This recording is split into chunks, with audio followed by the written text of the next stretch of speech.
আসসালামু আলাইকুম ওয়া রাহমাতুল্লাহি ওয়া বারাকাতুহু। স্লোগানের ভেতরে আমার সালামের জবাব হইল না, আমি আরেকবার সালাম করি। আসসালামু আলাইকুম ওয়া রাহমাতুল্লাহি ওয়া বারাকাতুহু।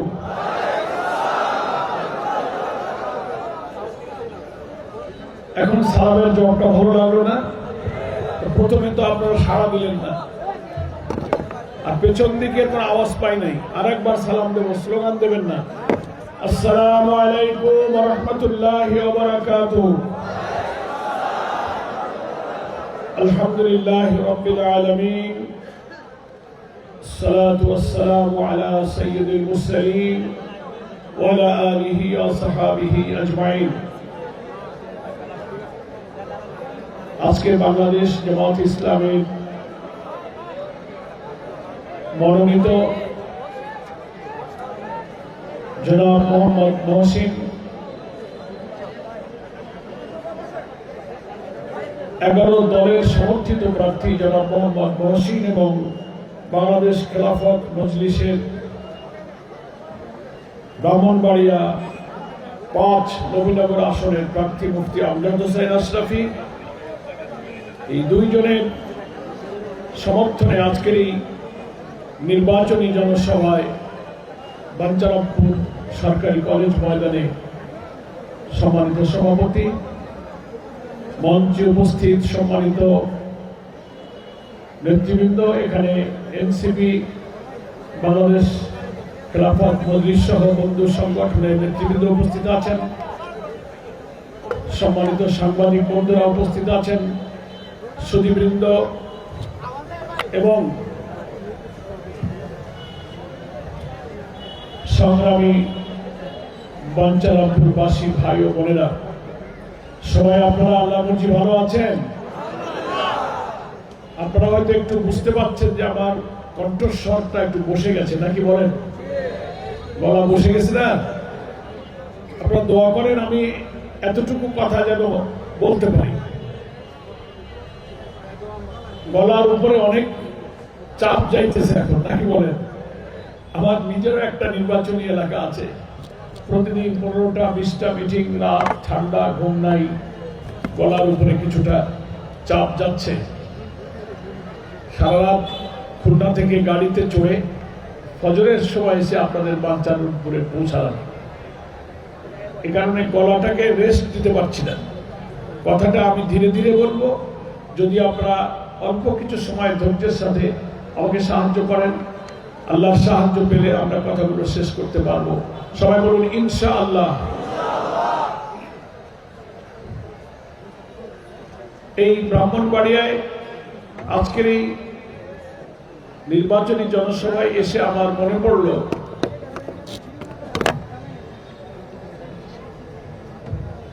আমার নবীনগরে একটা কর্মী সম্মেলন ছিল জামাত ইসলামী। এর আগে আমি ব্রাহ্মণবাড়িয়ার কোনো বড় সভা সমাবেশে আমি আসিনি। ওই সমাবেশে আমি উপস্থিত হব, কিন্তু আমি নবীনগরের সেই সমাবেশে উপস্থিত হওয়ার আগেই, সেই সমাবেশে যারা আগে আমার ভাইরা এসে উপস্থিত হলেন, পুলিশ সেখানে এসে মিটিংটা বন্ধ করে দিল, আমাদের লোকদেরকে গ্রেফতার করলো। আমি উপস্থিত হইনি, কিন্তু আমার নামেও মামলা দিল। সে খবর জানেন আপনারা? অনেকে জানেন, মনে আছে। এটা গত সরকারের শেষের দিকে, নাকি বলেন? তো আমি খুশি হইলাম যে মিটিংয়ে আমি গেলাম না, সেই মিটিংয়ে আমার মামলা হইল। এখন আল্লাহ তাআলা আমাকে সে মামলা থেকে অব্যাহতি দিয়েছেন। আজকেই প্রথম নতুন রাজনৈতিক পরিবর্তনের একটি সমৃদ্ধ বাংলাদেশ গড়ার অভিপ্রায় আমাদের যখন অভিযাত্রা শুরু হয়েছে, সেই সময়ে ত্রয়োদশ জাতীয় সংসদ নির্বাচনকে সামনে রেখে অন্তত আজকে এখানে আমরা উপস্থিত হতে পেরেছি। রাজনীতির পরিবর্তনের কি মহত্ব! মিটিংয়ে যাওয়ার আগেই পুলিশি হামলা এবং মামলা, আবার রাজনৈতিক পরিবর্তনের মহত্ব এমন যে আজকে আবার আমার পুলিশ ভাইরা সেই মিটিং পাহারা দিয়ে সুন্দরভাবে সাহায্য করছেন। এটা মহান আল্লাহ তাআলার দয়া, আল্লাহ তাআলার কৃপা। আমরা প্রশাসনকে, সরকারের ল এনফোর্সিং এজেন্সিতে যারা দায়িত্ব পালন করেন, এই জায়গা থেকে আপনি যে কোনো দলের নয়, আপনি যে কোন কর্তৃত্ববাদী শাসকের গোলাম নয়, আপনি যে জনগণের সেবক, নিরপেক্ষভাবে দায়িত্ব পালন করলে মানুষের কাছে সম্মানিত হওয়া যায়। পূর্বের রাজনৈতিক সরকারের সময়ে নিপীড়ন, দমন, বিনা অপরাধে মিথ্যা মামলা, হামলা, ক্রস ফায়ার, আয়নাঘর, বৃদ্ধ বয়সের আল্লাহর নেক বান্দাদেরকে কারাগারে তিলে তিলে হত্যা করা, ফাঁসিতে ঝুলিয়ে হত্যা করার মতো নিষ্ঠুর কাজ যারা করেছেন, তাদের আল্লাহ তাআলার কাছে ক্ষমা চাওয়া উচিত। আর সরকার বদলে যেতে পারে, রাজনীতি বদলে যেতে পারে, কিন্তু প্রশাসনের দায়িত্ব কখনো নিরপেক্ষতা থেকে সরে যেতে পারে না। এটার জন্য আমার ওই স্মৃতিটা মনে উঠল যে এই ব্রাহ্মণবাড়িয়ারই একটা মিটিং এ আসবার আগে মামলা হলো, আবার সেই ব্রাহ্মণবাড়িয়ায় আমি আসলাম, পুলিশ আমাকে সম্মানের সাথে পাহারা দিয়ে শৃঙ্খলার সাথে মিটিংটা করার সুযোগ দিল। এই তো পার্থক্য। এখান থেকে সবার শিক্ষা নিতে হবে, নাকি বলেন? আলহামদুলিল্লাহ, আমি কথা বলবো, কিছু বক্তব্য তো আমার আছে।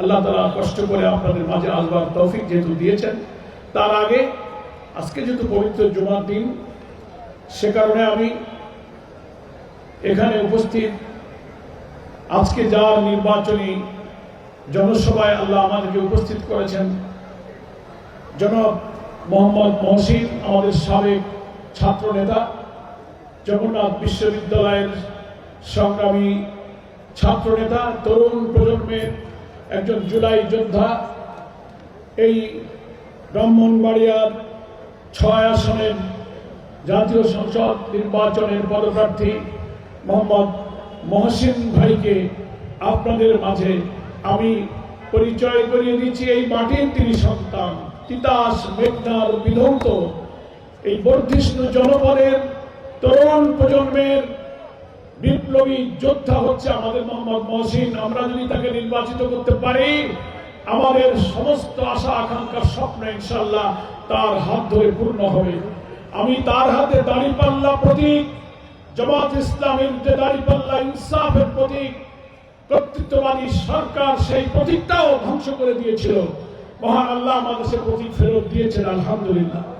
সেই দাঁড়িপাল্লা প্রতীকটা তার হাতে দিয়ে আমি আপনাদের কাছে পরিচয় করিয়ে দিচ্ছি।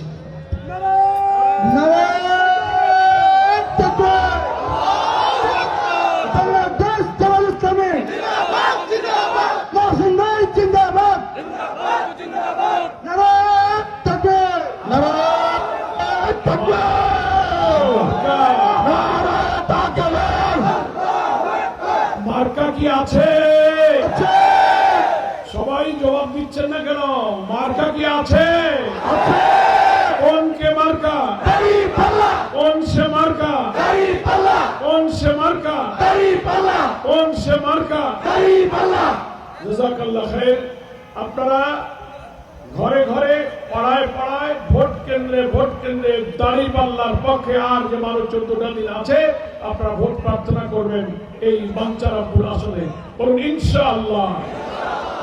এরপর আমি পরিচয় করিয়ে দিচ্ছি আমাদের 11 দলের অন্যতম বন্ধু রাজনৈতিক সংগঠন বাংলাদেশ খেলাফত মজলিস, বাংলাদেশের বরেণ্য আলেম আল্লামা মামুনুল হকের নেতৃত্বাধীন সংগঠন বাংলাদেশ খেলাফত মজলিস মনোনীত 11 দল সমর্থিত নবীনগর ব্রাহ্মণবাড়িয়া 5 আসনের প্রার্থী মুফতি আমজাদ হোসাইন আশরাফি, তার প্রতীক হচ্ছে রিকশা। রিকশা আমি তার হাতে তুলে পরিচয় করাচ্ছি। এই নবীনগর আসনে সকল জামাত ইসলামীর ভোটার, নেতাকর্মী, 11 দলের সকলেই যেন এই রিকশা মার্কায় ভোট দেন। সবাই হাত তোলেন, রিকশাটা দেন। এই রিক্সা আপনি চালাইতে হবে, কিন্তু ইনশাআল্লাহ জি জি রিক্সা চালাইতে হবে। এই আশরাফি ভাইয়ের মার্কা কি আছে? মার্কা কি আছে? কোন সে মার্কা? কোন সে মার্কা? কোন সে মার্কা? 11 দলের মার্কা, বাংলাদেশ খেলাফত মজলিসের মার্কা। জাযাকাল্লাহ খাইর। আলহামদুলিল্লাহ। এখন কি আপনারা চলে যাবেন না কিছু কথা শুনে যাবেন? সবাই যদি থাকেন তাইলে আমি কথা বলবো, নাইলে আমি চলে যাব। সবাই শুনবেন, একটু সবর করেন। রোদ আছে, আপনাদের রৌদ্র তো পিছনে, আমার রৌদ্র সামনে, নাকি বলেন? আমার মা বোনেরা আছেন, অনেক কষ্ট করে দুপুর বেলা রান্না বান্নার সময় হয়ে যাচ্ছে। মা বোনদের প্রতি আমি কৃতজ্ঞ, আপনাদের প্রতি কৃতজ্ঞ। মহান আল্লাহ আমাদেরকে সমস্ত কাজ, সমস্ত কষ্ট, সমস্ত কোরবানি, সমস্ত ধৈর্য তার দিনের জন্য কবুল করুন। আখিরাতে আমাদের সকলকে এর উত্তম বিনিময় দান করুন। সবাই বলুন আমিন। সম্মানিত ভাইরা, দুইটা কথা আমি বলি। ত্রয়োদশ জাতীয় সংসদ নির্বাচনকে সামনে রেখে জুলাই অভ্যুত্থানের মধ্য দিয়ে যে পরিবর্তিত বাংলাদেশ আমরা পেয়েছি, এর পেছনে সহস্রাধিক তরুণ ছাত্র জনতার জীবন যেমন আছে, প্রায় 30-40 হাজার যুবক আহত, ক্ষতবিক্ষত, কারো মাথার মগজ বেরিয়ে গেছে, কারো চোখ নাই, হাত নাই, পা নাই, হাসপাতালের বেডে এখনো কাতরাচ্ছে, কেউ বিদেশে, কেউ দেশে, কেউ ঘরে কাঁদছে। এই সব ত্যাগের বিনিময়ে আমাদের স্বপ্ন ছিল বাংলাদেশটাকে ইনসাফপূর্ণ, বৈষম্যহীন, মানবিক, দুর্নীতিমুক্ত, সামাজিক ন্যায় বিচার সমৃদ্ধ একটি নতুন বাংলাদেশ তারা গড়তে চেয়েছিল।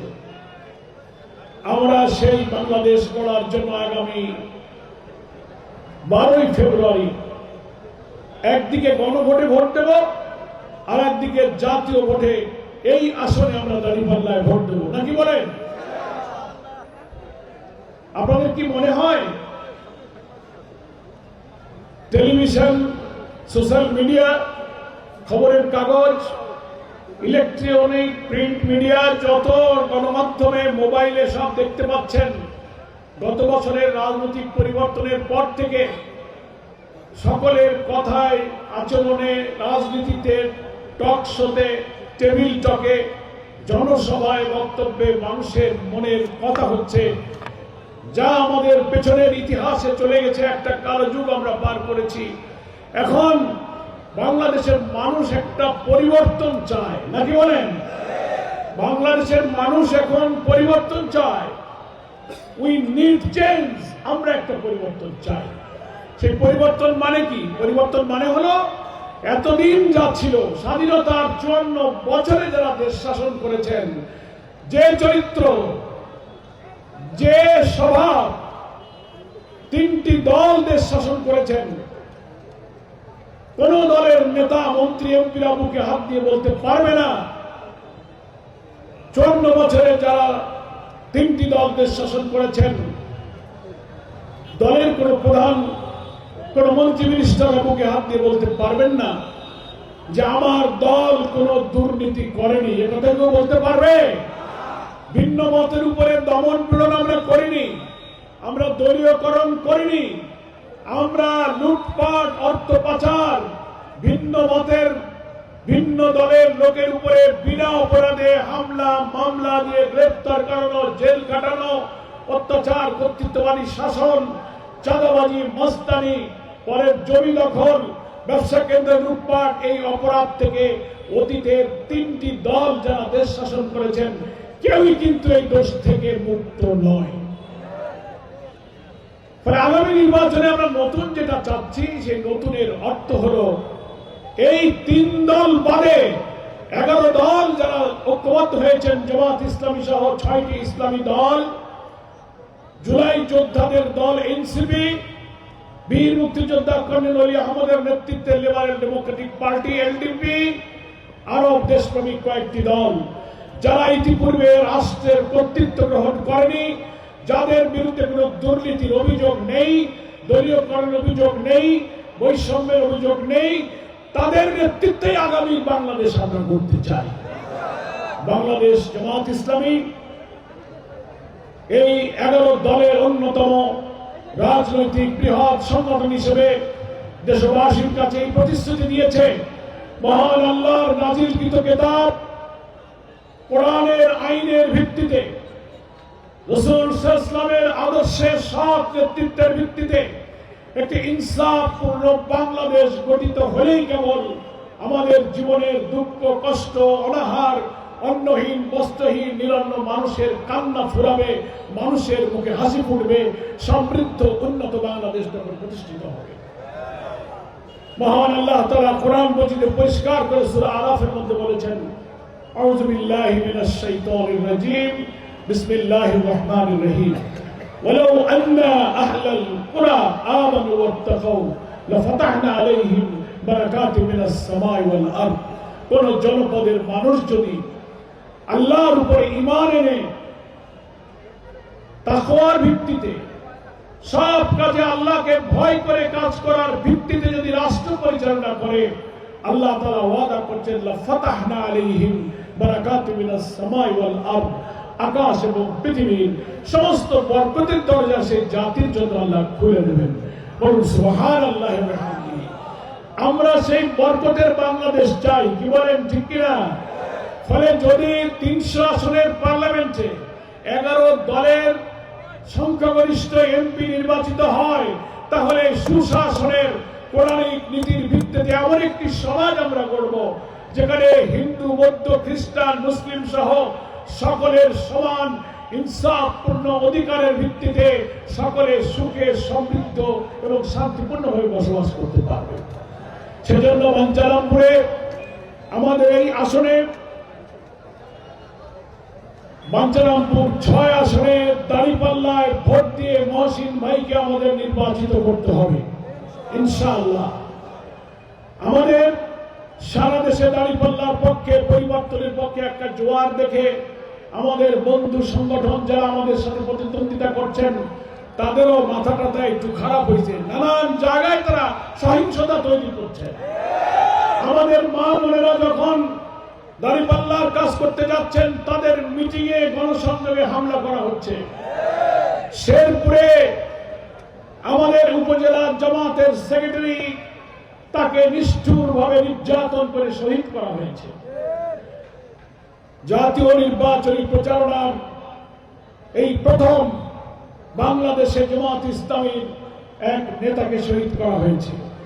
তারা হুমকি দিচ্ছেন দাঁড়িপাল্লায় ভোট দিলে ভোট কেন্দ্রে যেতে দেব না, হিন্দুরা যেন দাঁড়িপাল্লায় ভোট না দেয়।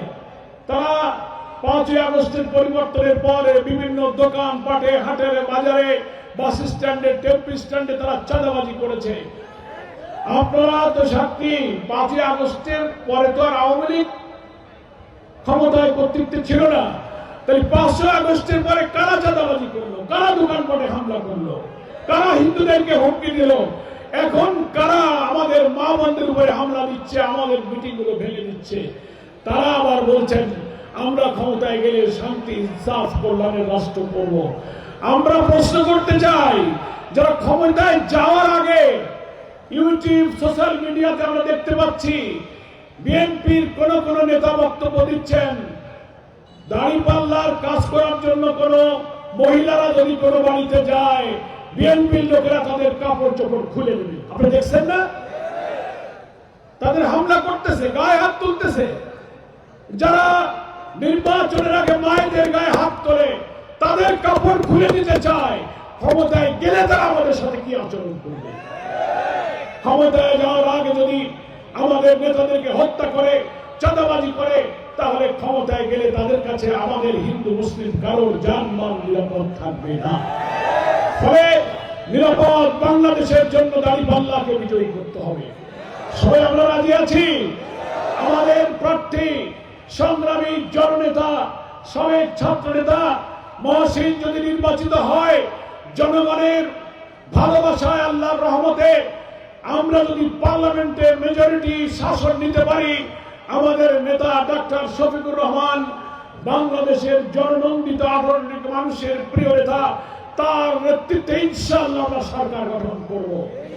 তাহলে বাঞ্ছারামপুর মানুষের প্রাণের আকাঙ্ক্ষা যেগুলো আছে, কারিকান্দি, বিশ্বনন্দী, ফেরিঘাটে মেঘনা সেতু ইনশাআল্লাহ আমরা নির্মাণ করব। আমরা পূর্ব জাইকালীপুর থেকে দক্ষিণ বাহেরচর 25 কিলোমিটার মেরিন ড্রাইভ নির্মাণের প্রকল্প আমরাই সম্পন্ন করব ইনশাআল্লাহ। আমরা বাঞ্ছারামপুর উপজেলার স্বাস্থ্য কমপ্লেক্সকে 50 শয্যা থেকে 100 শয্যা হাসপাতালে আমরা উন্নীত করব। আমাদের আরো অনেক সমস্যা আছে, কিন্তু সৎ নেতৃত্ব ছাড়া, যারা একটা টাকা দুর্নীতি করবে না, মিথ্যা বলবে না, হারাম খাবে না, মানুষের হক নষ্ট করবে না, এমন নেতৃত্ব ছাড়া কখনো মানুষের কল্যাণ করা যায় না। সেই নেতৃত্ব আছে জামাত ইসলামীর কাছে, যারা কোটি টাকার উপরে শুয়ে থাকবে, কোটি কোটি টাকার কাজ করবে, কিন্তু একটা টাকা হারাম তারা গ্রহণ করবে না। আমাদের আমিরে জামাতের বক্তব্য আপনারা শুনেছেন। আল্লাহ যদি আমাদেরকে রাষ্ট্র শাসনের দায়িত্ব দেন, আমরা শাসক হব না, আমরা সেবক হব। মনে আছে তো? সরকারের সুযোগ থাকলেও ট্যাক্স ফ্রি গাড়ি, স্বল্প মূল্যের ফ্ল্যাট এগুলো জামাতের এমপি মন্ত্রীরা গ্রহণ করবে না। আমি চ্যালেঞ্জ দিয়ে বলেছি, বাংলাদেশে আরো তো রাজনৈতিক দল আছে, কোন দলের নেতা কি এই কথা বলতে পারবে? বিএনপির প্রধান, অন্য দলের প্রধান, বা আওয়ামী লীগ যারা নেতৃত্ব দিয়েছিলেন তাদের প্রধান, অন্য দল যারা আছে আমি নাম বলি না, কেউ বলতে পারবে না যে আমার দলের মন্ত্রী এমপিরা ট্যাক্স ফ্রি গাড়ি নেবে না, স্বল্প মূল্যের প্লট নেবে না, ফ্ল্যাট নেবে না। আমাদের আমিরে জামাত বলেছেন, উন্নয়নের জন্য সরকার অর্থ বরাদ্দ দেয়, রাস্তাঘাট, ব্রিজ, কালভার্ট, বিদ্যুৎ, সুপেয় পানির ব্যবস্থা, উন্নয়নের স্কুল কলেজের টাকা সরকার দেবে। আমাদের এমপি মন্ত্রীরা যা পাবে সরকারি অর্থ সেই এলাকার উন্নয়নের কাজ করবে, কাজ শেষে জনগণের কাছে হিসাব দেবে, এই কাজে আমি এত টাকা পেয়েছি, এত খরচ করেছি। এই কথা কোন দলের নেতা বলতে পারবে না। এই কারণে এই কথা যদি কোন দলের নেতা বলে, তাহলে তার দলের এমপি মন্ত্রীর জন্য যারা বসে আছে ভোট করতেছে, তারা আর দলে থাকবে না। তারা বলবে যে দলই তো করে এগুলো পাওয়ার জন্য, তাই যদি না পাই তো দল করে লাভ কি? নাকি বলেন? আমরা এগুলো পাওয়ার জন্য দল করি না, আমরা আল্লাহকে পাওয়ার জন্য কাজ করি। মানুষের সেবার মাধ্যমে আল্লাহকে পাওয়া যায়। কি বলেন, ঠিক কিনা?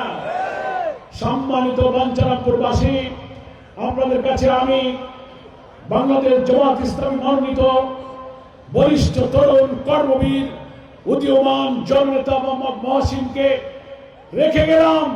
দাঁড়িপাল্লায় ভোট দিয়ে 12ই ফেব্রুয়ারিতে বিজয়ের মালা দিয়ে তাকে আপনারা বিজয়ী করবেন ইনশাআল্লাহ। পবিত্র জুমার দিনে আপনাদেরকে আমি কষ্ট দেব না, সূর্যের প্রচন্ড তাপ বাড়ছে। এতক্ষণ আপনারা বসে থেকে আমাদেরকে কৃতজ্ঞতা পাশে আবদ্ধ করেছেন।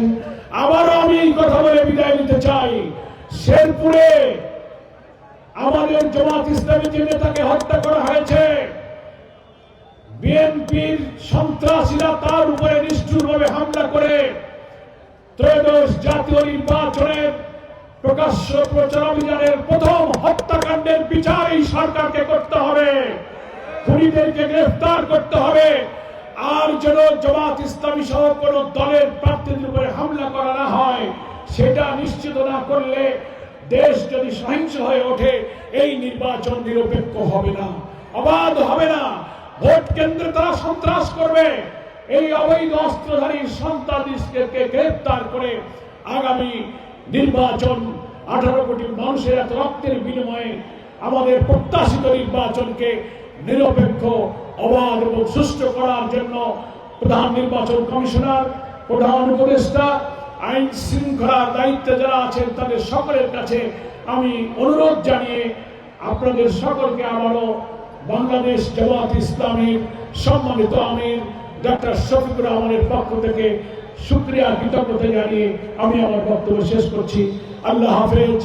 বাংলাদেশ জিন্দাবাদ, বাংলাদেশ জামাত ইসলামী জিন্দাবাদ, 11 দলীয় নির্বাচনী ঐক্য জিন্দাবাদ।